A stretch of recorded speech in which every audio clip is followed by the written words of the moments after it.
Bonjour à tous et bienvenue dans le journal de la présentation en mouvement.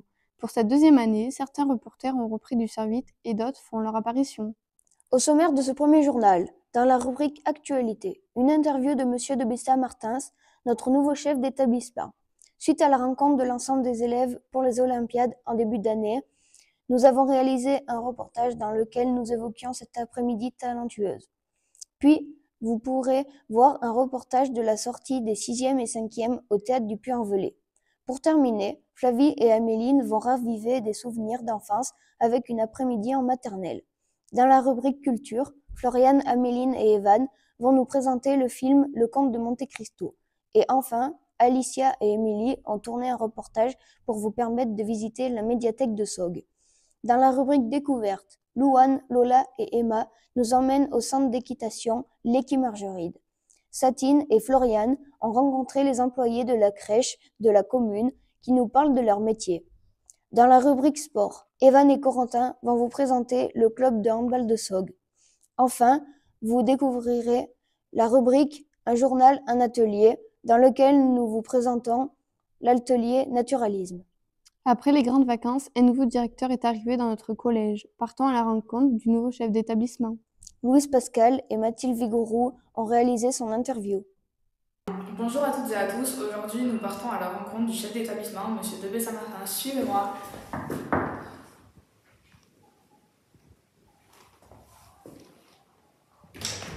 Oui, bonjour. Bonjour. On vient pour l'interview du directeur. Oui. Bonjour, entrez, installez-vous. Pouvez-vous vous présenter en quelques mots en évoquant votre parcours professionnel? Alors, Rémi de Bessa-Martins. Jusqu'à présent, j'étais professeur d'histoire géo, enfin je suis toujours puisque j'ai quelques heures de cours. Et j'ai débuté là où Monsieur Bonneau est maintenant, c'est-à-dire à Rions, au collège Saint-Joseph. J'ai commencé à enseigner là-bas en 2007 et j'en suis parti en 2015. Voilà, et donc j'avais toutes les classes de collège. Et puis ensuite j'ai déménagé à Tournon-sur-Rhône, donc toujours en Ardèche, où j'ai eu d'abord des collégiens au collège Saint-Louis entre 2015 et 2018, puis au collège Notre-Dame entre 2017 et 2020, et enfin depuis 2018 jusqu'en 2024, j'ai eu des lycéens. Voilà. Et les 4 dernières années, je n'avais que des lycéens, et en particulier des terminales. Et puis donc, j'ai fait une formation pour être chef d'établissement, et depuis le 1er septembre, je suis le chef d'établissement du collège de la présentation, ici à Sogg. Pouvez-vous nous rappeler les différentes fonctions d'un chef d'établissement? Alors, les différentes fonctions, la principale, c'est de faire fonctionner l'établissement, donc ici le collège. Dans la lettre de mission qui m'a été donnée par les sœurs de la présentation de Marie, on m'a demandé à la fois de gérer le collège, mais aussi d'avoir la coordination de l'ensemble. C'est-à-dire qu'avec Madame Marie, qui est la directrice, la chef d'établissement de l'école primaire, on travaille ensemble, mais je porte une responsabilité un peu plus importante, puisqu'en fait, je coordonne nos actions, que ce soit par rapport au fonctionnement de l'ensemble scolaire, fonctionnement financier, mais aussi au niveau du personnel au GEC et de l'équipe enseignante. Voilà. Et une des principales fonctions du chef d'établissement, c'est de faire en sorte que les élèves puissent grandir dans l'établissement, avoir une qualité d'enseignement qui soit importante et de qualité. Comment la rentrée s'est-elle déroulée? Elle s'est plutôt bien passée. Alors moi, c'était ma première rentrée en tant que chef d'établissement, donc je suis passé de l'autre côté de la barrière. Mais c'était quelque chose d'intéressant dans le sens que j'ai commencé à découvrir l'équipe de profs qu'il y a dans l'établissement. J'ai découvert aussi tout le personnel administratif, d'entretien de surveillance qui font vivre l'établissement.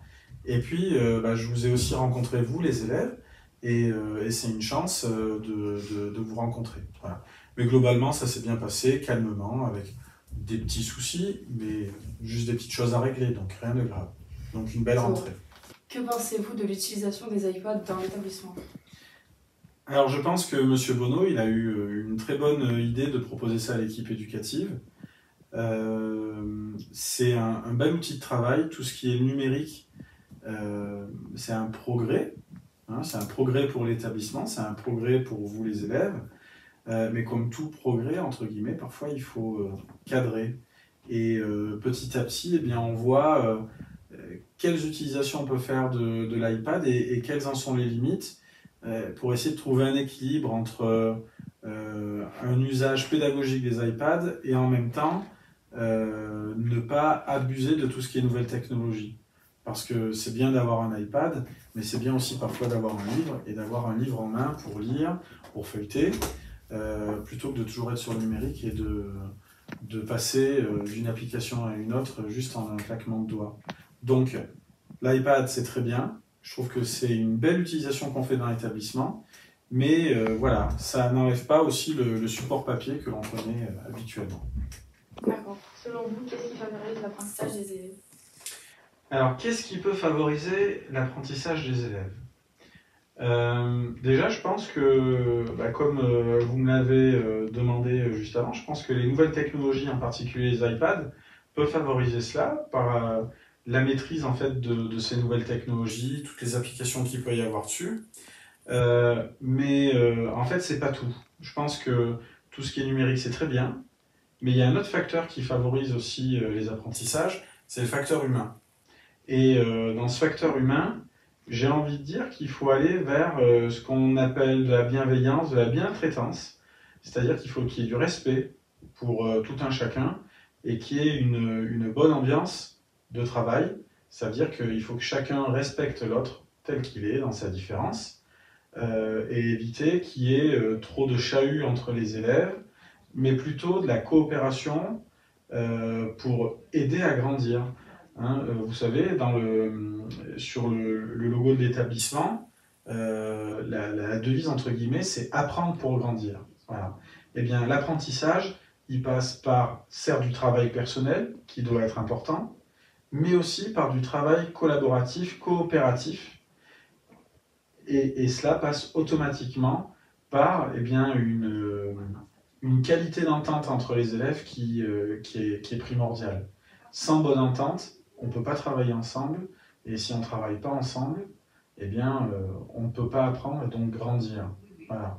Et je pense que c'est vraiment ce qu'il y a au cœur du projet de l'établissement. Hein. C'est vraiment travailler ensemble pour pouvoir avancer, pour pouvoir grandir, pour pouvoir apprendre et devenir des hommes, des femmes, qui sont impliqués ensuite dans leur parcours d'orientation et dans leur avenir.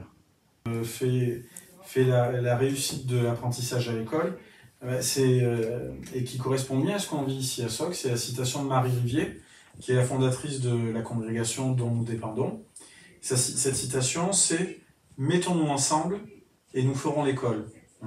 Elle invite vraiment ici à ce qu'on se mette ensemble, à travailler ensemble pour faire l'école et en fait émanciper, faire grandir tous les enfants de l'école. Et je pense que ce qui fait vraiment la vie de cet établissement, c'est ça, c'est le fait de travailler ensemble.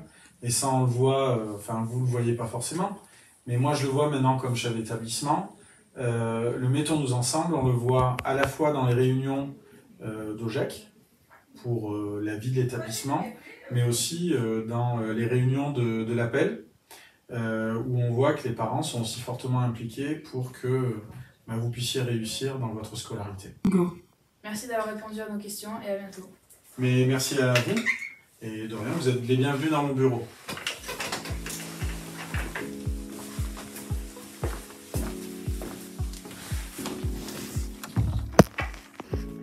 Maintenant, vous en savez un peu plus sur notre projet d'établissement. Qu'as-tu pensé des Olympiades du vendredi 6 septembre? Je me suis amusée et j'ai exploité certains de mes talents. Alors je te propose de regarder le reportage d'Emma Osti, femme, et de Matteo Rassal sur cette première journée des talents.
Comment tu t'appelles? Agathe, Et qu'est-ce que tu as aimé? la danse, Et pourquoi? parce que j'en fais déjà. Comment tu t'appelles? Chloé, Qu'est-ce que tu as aimé? le cirque, Et pourquoi? parce que j'aimais bien pédaler. Jules, est-ce que tu pourrais nous dire ce que tu as aimé pendant les Olympiades? Le cécifoot, Pourquoi? parce que on a bien réussi et c'était marrant. Ok. Est-ce que tu as aimé les Olympiades? Alors oui, j'ai aimé car j'ai fait des connaissances et appris d'autres talents qu'on n'a pas forcément appris. Le 19 novembre, les élèves de 6e et 5e se sont rendus au théâtre du Puy-en-Velay pour assister à un spectacle intitulé Le Petit Résistant. Voici le reportage d'Emma Ostifabre et de Lola Barnier. Le 19 novembre, 6e et 5e sont partis au théâtre du Puy-en-Velay voir le spectacle Le Petit Résistant illustré. Celui-ci raconte la Seconde Guerre mondiale d'une manière drôle et adaptée aux enfants. 2 acteurs jouaient plusieurs rôles, comme ceux d'Hitler, du maréchal Pétain ou du général de Gaulle. Le spectacle était génial. Le jeu des acteurs était comique et ils avaient l'apparence de clowns. Certains moments étaient tristes et émouvants, comme lorsqu'ils ont évoqué les camps de concentration. Les acteurs étaient très investis et ils ont bien expliqué la Deuxième Guerre mondiale. Cette sortie nous a donné l'occasion de découvrir en même temps le théâtre du Puy-en-Velay, dont l'architecture est magnifique. Nous avons été émerveillés par sa grandeur et sa luminosité. Aimerais-tu retourner en maternelle? Ah oui, j'adorerais. C'est la belle époque où l'on s'amusait, alors que maintenant, au collège, il faut toujours travailler. Détrompe-toi, Corentin. Ici, on travaille dès la maternelle et Améline Sabatier et Flavie Perrolier vont vous le prouver. Place à leur reportage. Vous avez peur de savoir que vous pouvez obtenir chaque fois que vous à l'école? Alors venez avec nous et vous réalisez votre rêve dans la classe de toute petite section et moyenne section, afin de vous montrer le quotidien de vos enfants. Dans ce reportage, nous allons vous montrer le quotidien de vos enfants, les ateliers qu'ils font, les activités, ainsi qu'un petit cours d'anglais avec eux.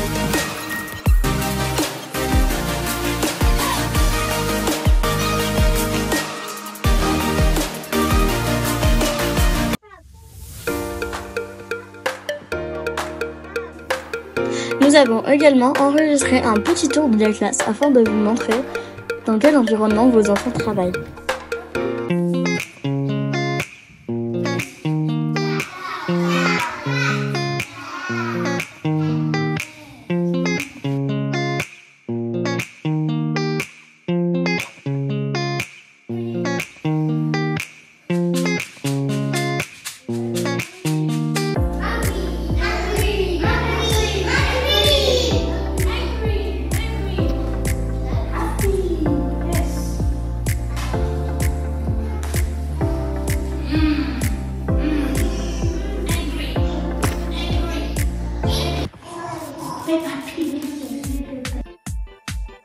Nous avons eu la chance de filmer un cours d'anglais avec les maternelles et nous avons même eu un bonus de danse à la fin.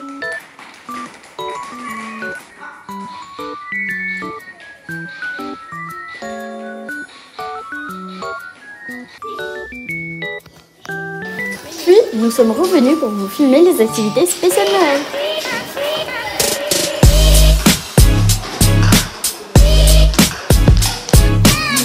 À l'aide d'un calendrier, les élèves écrivent eux-mêmes la date du jour.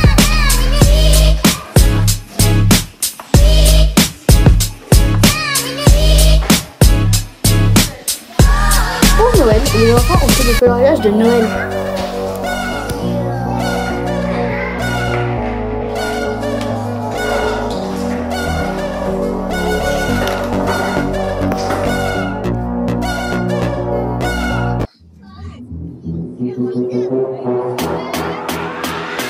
Puis, la maîtresse leur a fait une activité pour leur apprendre à compter.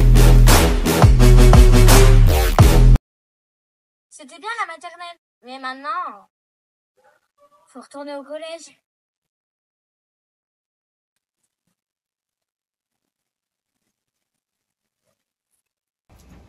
Et maintenant, c'est l'heure de la rubrique culture. Génial, j'ai hâte d'en savoir plus sur le film qui a cartonné au box-office. Le Comte de Monte Cristo, Florian Rousset, Evan Laurent et Améline Sabatier nous en parlent.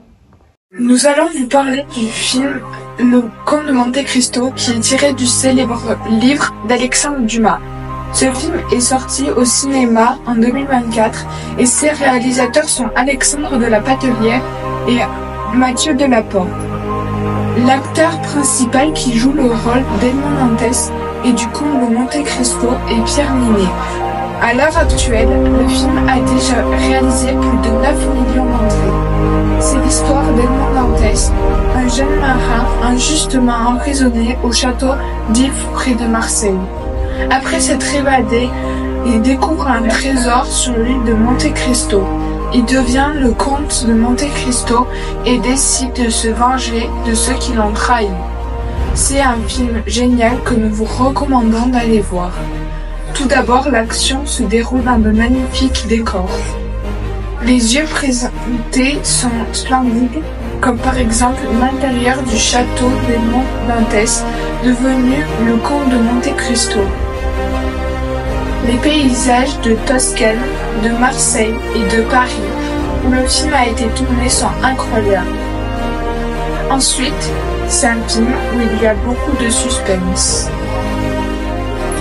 Les rebondissements sont nombreux si bien que le spectateur est sans cesse surpris. On ne voit pas le temps passer. Enfin, ne ratez pas ce film car l'action est très intense. En effet, on assiste à des scènes de combat, des duels, des sauvetages, des évasions, etc. Pour finir, c'est aussi une très belle histoire d'amour. Il y a de quoi satisfaire tous les publics. Depuis fin novembre, la médiathèque a ouvert ses portes. C'est une chance pour nous car nous avons la possibilité d'emprunter une vingtaine de documents par classe pour une durée de 2 mois. C'est aussi pour tout le monde car il y en a pour tous les goûts et de nombreuses animations y sont proposées. Suivant Émilie Châteauneuf et Alicia Ray qui nous présentent les lieux et ont eu la chance d'interviewer Amina Ouibi, la médiathécaire. Bonjour, aujourd'hui nous partons à la découverte de la médiathèque de Sceaux qui a ouvert ses portes le 28 novembre 2024. Elle est située rue des Fossés.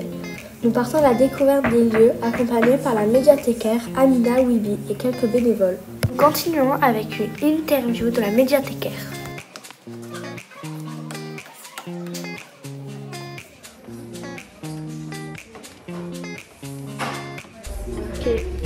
Quelles sont les lectures que vous préférez? J'ai une préférence pour les récits de vie et pour les personnages un petit peu différents ou torturés. Et du coup, les lectures que je peux conseiller aux adolescents et adolescentes, c'est 2 mangas, un roman et un documentaire. Donc le premier manga, c'est Silent Voice, qui raconte l'histoire d'une jeune appareillée qui est sourde et qui se fait harceler dans son école. Et on suit ensuite l'histoire du harceleur qui lui-même se fait harceler et ils deviennent amis et ça devient intéressant. Le deuxième, c'est The Promised Neverland. C'est un groupe d'enfants dans un orphelinat qui se fait traiter un peu comme des animaux dans notre monde à nous. Et ils se rendent compte que les enfants qui quittent l'orphelinat se font en fait assassiner parce que des monstres mangent leur cœur. Et quand ils se rendent compte de ça, ils décident de s'échapper de l'orphelinat et ils partent à l'aventure. Et c'est un manga très addictif. Le roman, c'est Wonder, qui raconte l'histoire d'un enfant qui a une malformation faciale et qui n'est jamais allé à l'école de sa vie pour ça. Et à l'âge de 10 ans, ses parents l'inscrivent dans un collège et là, il va être confronté aux autres adolescents, adolescentes. Il va y avoir du harcèlement, mais aussi un peu d'humour et c'est une histoire très touchante. Et le documentaire, c'est les enfants presque zéro déchet parce que tous les enfants devraient être sensibilisés à ça et ensuite sensibiliser leurs parents. Et il n'est jamais trop tôt pour prendre des belles habitudes pour sauver la planète. Qu'est-ce que vous aimez dans le contact avec le public? Ce que j'aime, c'est mettre le public en contact avec les documents et avoir que ces documents-là peuvent avoir une influence sur eux parce qu'on se rend compte que des personnes vont avoir leur vie changer sur certains aspects grâce aux livres, grâce à des films, grâce à de la musique. Pouvez-vous nous donner les informations utiles sur la médiathèque? Alors la médiathèque ouvre du mardi au samedi. Les horaires se trouvent sur le site internet qui sera lancé en janvier. Les animations sont gratuites et le programme, pareil, se retrouve soit à la médiathèque, soit sur le site internet, soit sur le compte Instagram. Dans la rubrique découverte de ce journal, nous partons tout d'abord aux côtés de Louane Bringier, Lola Barnier et Emma Ostifam qui sont partis à la rencontre de Lucille Trousselier, responsable de la ferme équestre L'Équipe Margeride. Comme je suis passionnée par les chevaux et l'équitation, j'ai hâte que vous voyez ce reportage. Alors, c'est parti! Bonjour tout le monde, nous nous retrouvons à L'Équipe Margeride à Babonès, en compagnie de Lucille Trousselier, monitrice d'équitation. Suivez-nous, c'est parti!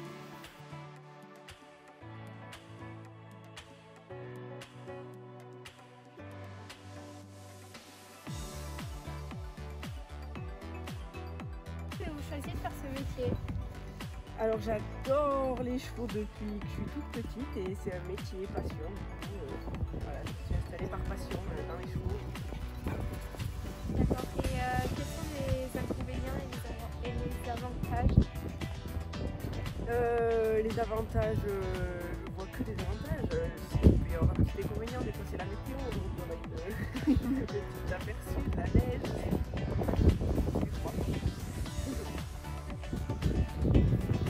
Vous êtes une race de chevaux, quelle race élevez-vous et pourquoi? Alors j'ai choisi la race des chevaux d'Auvergne. C'est une race qui est menacée d'extinction. Elle a dépassé tout juste cette année les 1000 chevaux recensés. Donc voilà, elle est encore menacée et c'est pour ça que j'ai choisi, mais aussi pour sa rusticité et son petit gabarit parfait. Faut voir sa jolie tête. C'était un petit peu encombrant les filles. C'est des petits chevaux qui sont parfaits pour la randonnée, donc qui s'accommodent très bien avec la ferme équestre. Pouvez-vous reconnaître les chevaux de race Auvergne? Du coup, les chevaux de race Auvergne sont tous gris, donc c'est cette couleur-là, la crinière noire et la robe marron. Et les yeux maquillés, on peut voir, c'est un petit nez renard, c'est plus clair que le reste de la robe. C'est des chevaux petits, trapus, voilà. Tout gris quoi.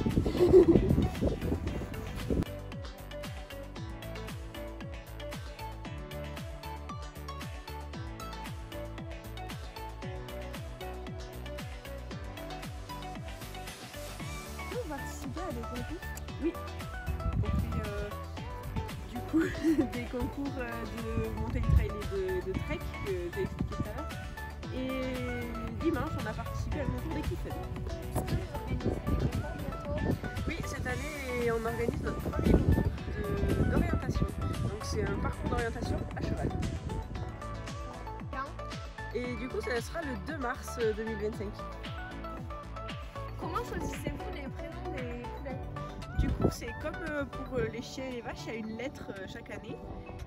Mais c'est pas la même par contre que les chiens et les vaches. Cette année, ça sera P pour 2025. Donc si vous avez des idées de nom, n'hésitez pas à m'en donner. Et mon affixe, moi, c'est Margeride. Alors à chaque fois, j'essaie de trouver un nom qui va bien avec Margeride. Et par exemple, j'ai eu cette année, comme c'était l'année des O, j'ai eu Olaf Margeride, Oreo Margeride, Oana et Odyssée. C'était mes 4 poulets de l'année 2025. Combien avez-vous de chevaux? Alors pour les chevaux, j'ai une trentaine de chevaux au total, mais ça fait une quinzaine de chevaux sur l'élevage et une quinzaine de chevaux sur la ferme équestre. Et y a-t-il des naissances prévues pour 2025? Ouais, en 2025, j'ai 5 naissances. Quelle étude avez-vous fait pour vous faire une équitation? Du coup, moi j'ai attaqué par, après la troisième, j'ai fait un BEP soigneur et animateur.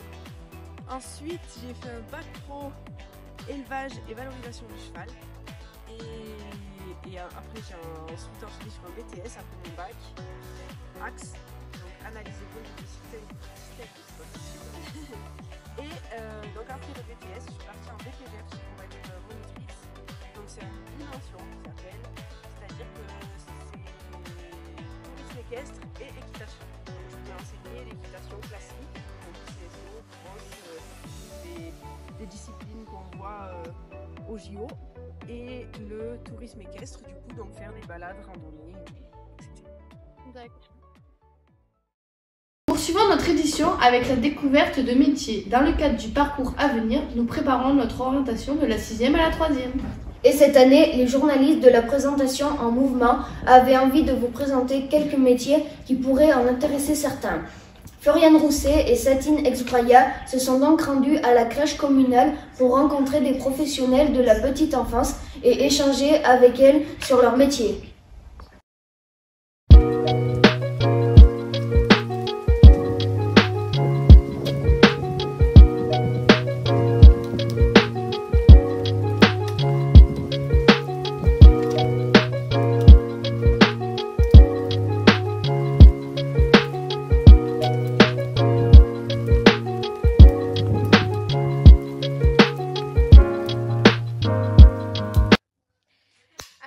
Bienvenue à la micro-crèche Poudre de Perlimpinpin où nous allons découvrir des professionnels de la petite enfance.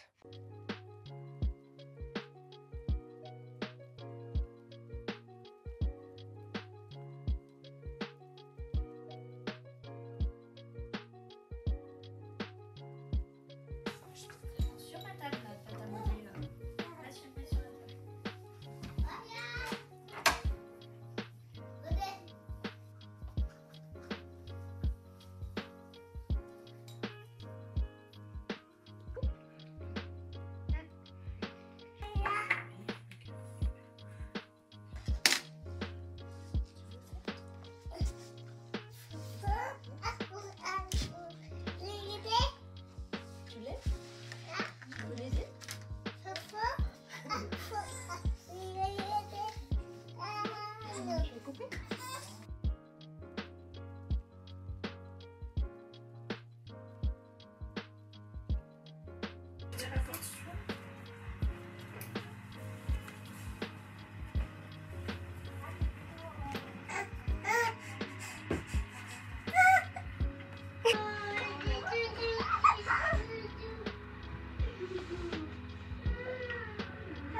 Quelles sont les difficultés et les avantages?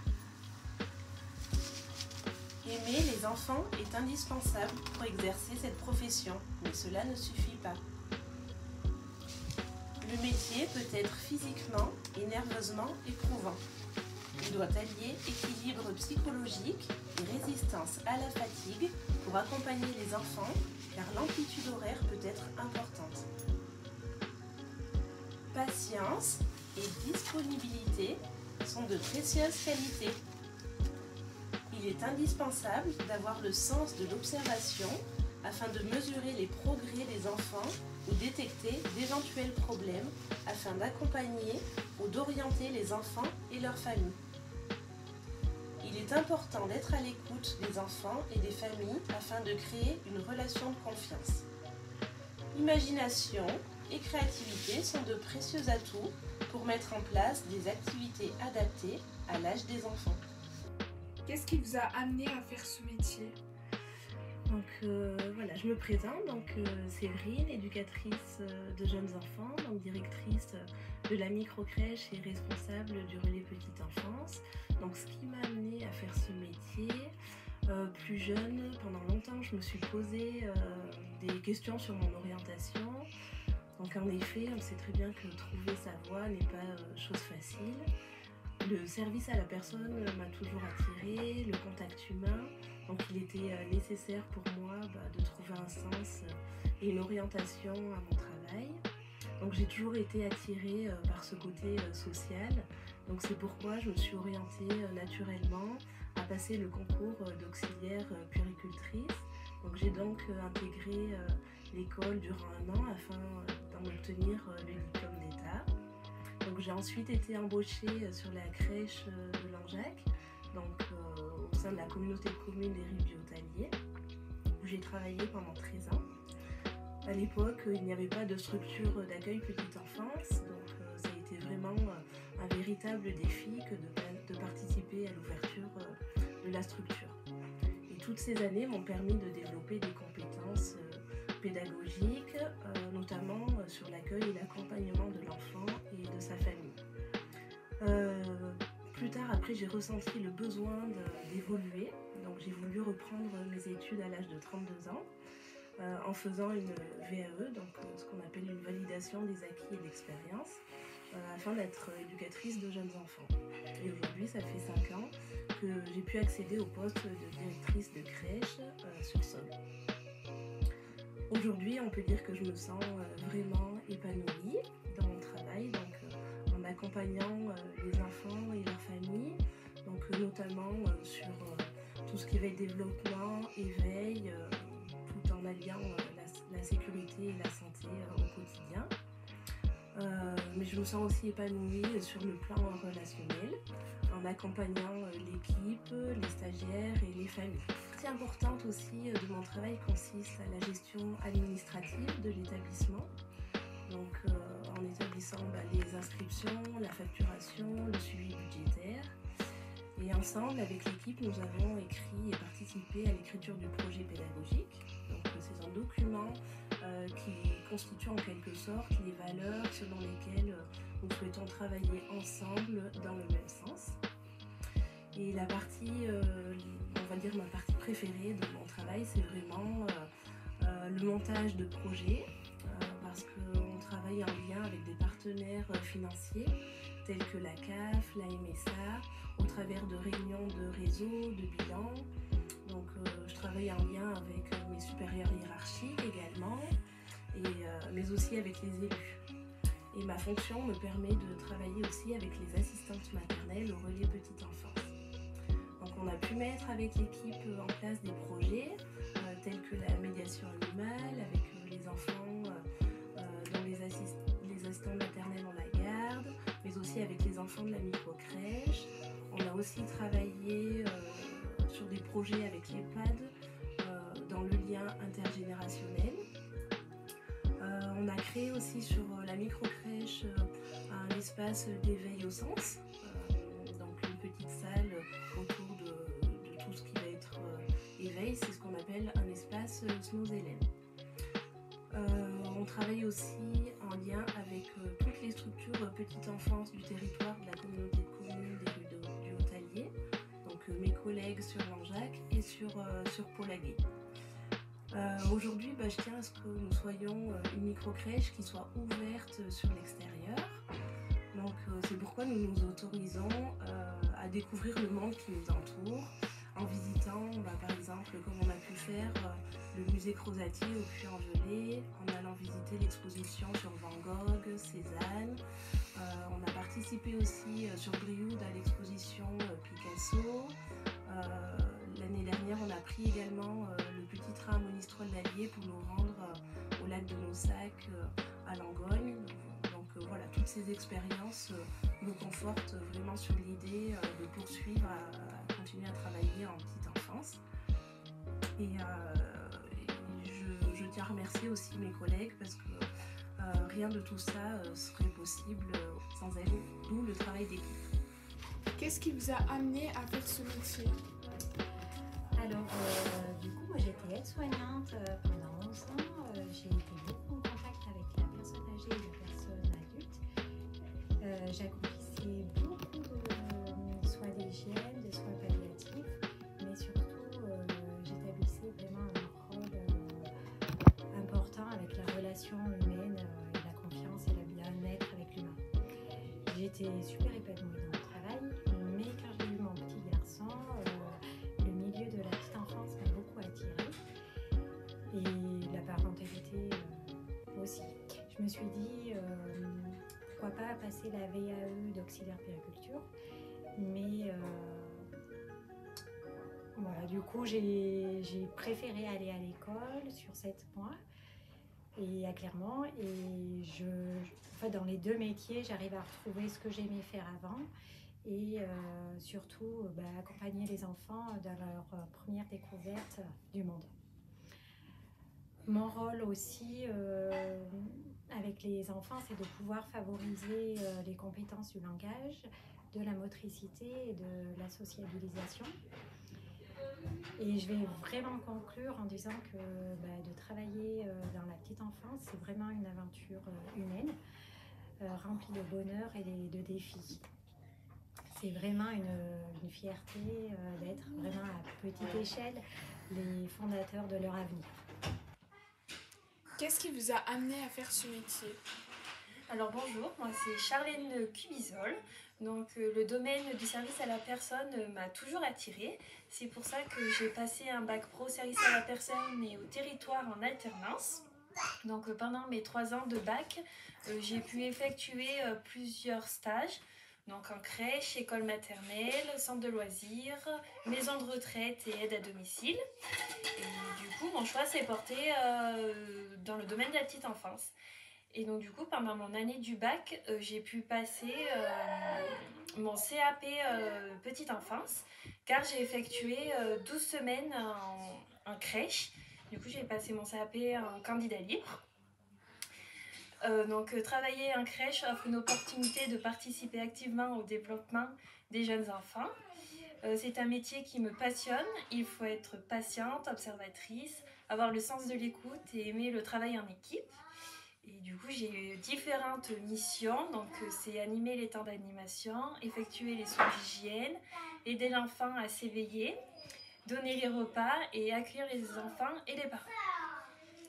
Nous ne pouvions pas terminer ce journal sans parler de sport. Le sport, c'est bon pour la santé et à SOG, il y a de quoi faire.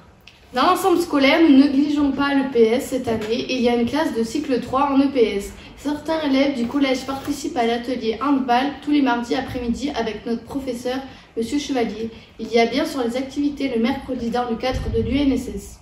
Certains élèves font aussi partie de différents clubs de sport qu'il y a sur la commune. Et aujourd'hui, nous vous amenons assister à un match de handball de l'équipe de moins de 15 de SOG. Un reportage réalisé par Corentin Planchon et Evan Laurent. Les joueurs entrent en ligne, tapent dans la main de leur adversaire, puis dans celle de leur coach.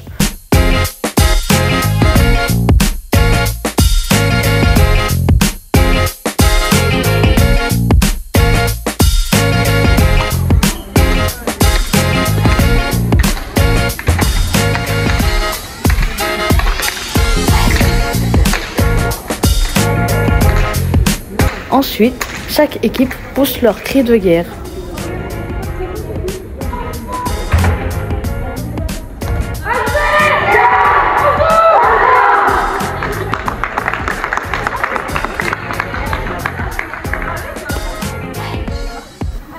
Les joueurs se mettent en place et au coup de sifflet, le match commence.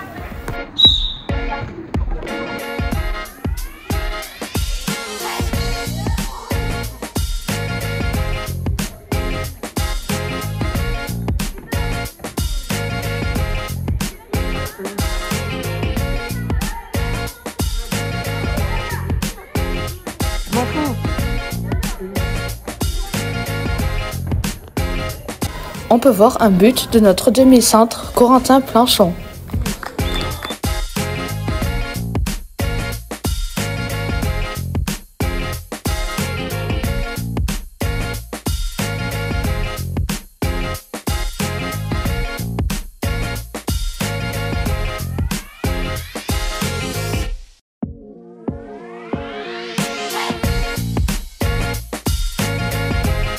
Entend le cri de guerre de l'équipe gagnante. Puis les joueurs remercient le public.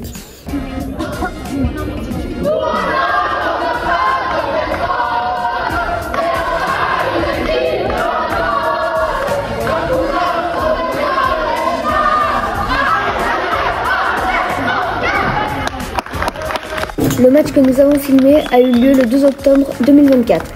Ce jour-là, l'équipe des moins de 15 garçons de SOG se sont imposés 23-9 contre le HBC Auvelais Granitique.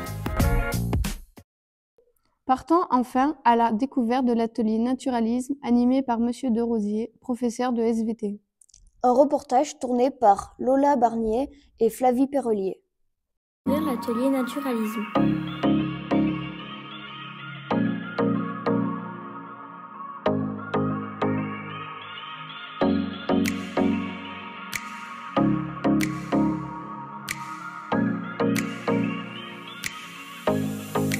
Là, c'est l'interview de Monsieur Derosier.